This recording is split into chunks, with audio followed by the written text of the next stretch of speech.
All right, in lesson 1.05, we'll be talking about the Raccoon Olympics. In lesson 1.06, we will be discussing a poem called Sympathy.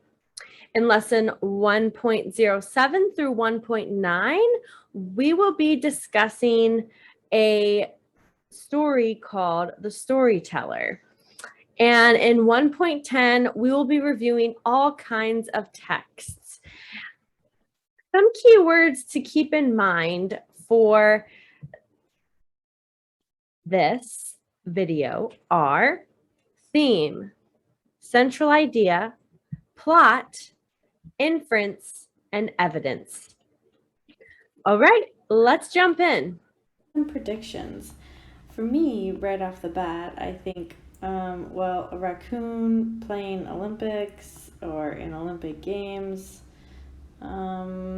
Yeah, that sounds kind of funny. I don't know. Well, I guess we'll have to see what this is about. It's also really important to pay attention to these keywords that are found in your lesson introduction. Okay? These keywords should be written down. I want to pay special attention to the learn section in your lessons. This is really going to be the sections that you want to, I say this a lot, pay attention to, but pay attention to these sections. These are sections that you really want to dive into. You want to take notes on. You want maybe to do some assessing with a grown-up or a friend of how much you know, maybe peer or self. These are the sections that have the bulk of the content. Now, when we're talking about author's purpose, there's many reasons that we write, right? We could be writing to entertain, or to inform, or to persuade. Those are the three most common, but we also have, as you can see in your lesson, describe, explain, instruct. When we're looking at fictional things, we're mostly going to be seeing them as entertainment, right? It's enjoyable. When we're reading text like news articles or procedural text, it's going to be to inform. And when we're reading text like argumentative writing, that's going to be to persuade. So think about what the purpose of the writer, what purpose the writer had in Raccoon Olympics. It'll then walk you through understanding. Once you know the purpose, you can understand the viewpoint. So purpose first, then author's viewpoint. There are so many good activities and pages in lesson 1.05 that'll really help you dive into understanding these elements. So pay special attention to them as you're working through. It might be important for us to map this out. So central idea, it's the big idea of a text, right? Big idea, the main thing. And theme is also the main message, but there's something a little different about the two. Central idea are most commonly going to refer to when we're reading informational texts. So if you can remember back in lesson 1.01 through 1.2, we read the Newsela article about reading and writing for your health. We were talking about central idea. That was an informative text.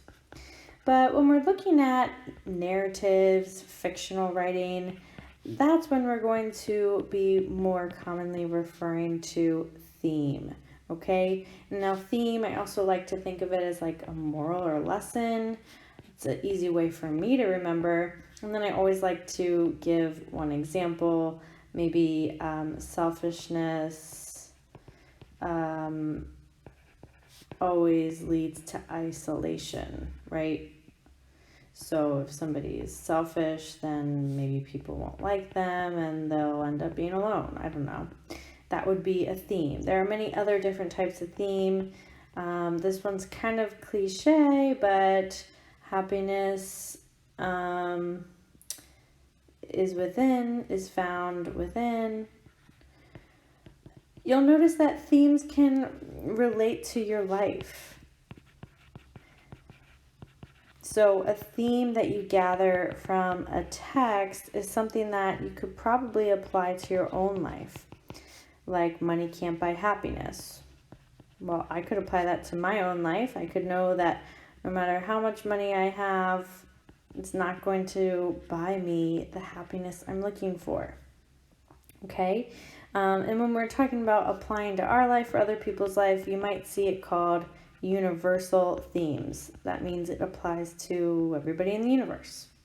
So pay special attention to these in Module 1 of English 7A. These are things that you'll really want to understand when it comes to your readings in Module 1.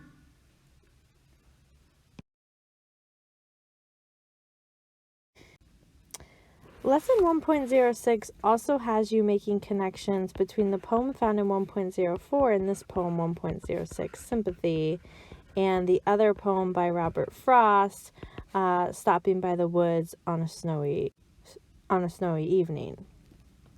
So keep that in mind. I'm going to just shorten that here, Snowy Evening.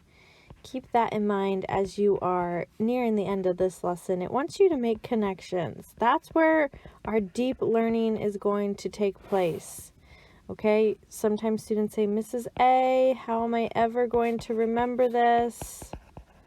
How can I remember this? How can I learn this? How can I do this? Okay, this is a key strategy, and research has shown make connections. Make connections between past learning, maybe it's past learning, or maybe it's other texts or books that you've read, personal connections, maybe even connections to the world. So maybe this poem made you think of maybe a current event or a societal issue that's going on right now in the world.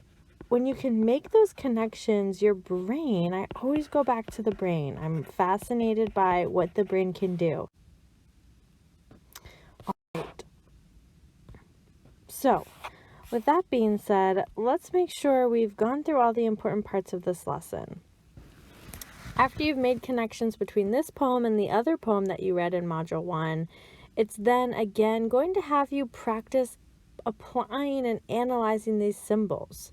So you always want to make sure you go through those practice problems. Practice.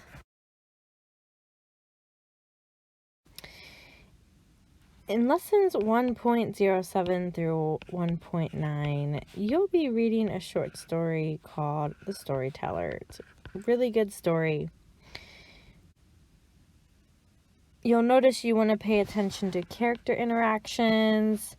You want to be looking for evidence to support some of these themes that are located and explained on the board.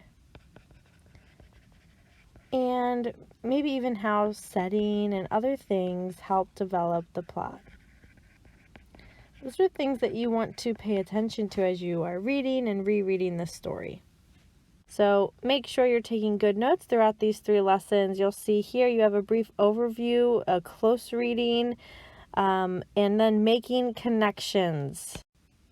Right here where it says read on, that's where you are going to be making that connection from this reading to something else. We'll have that quiz at the end of lesson 1.09. It's all about connections. This is a great lesson to wrap up the readings from lessons 1.01 through 1.9. These are readings that you will be tested on. Those readings are again found in lesson 1.01 through 1.9.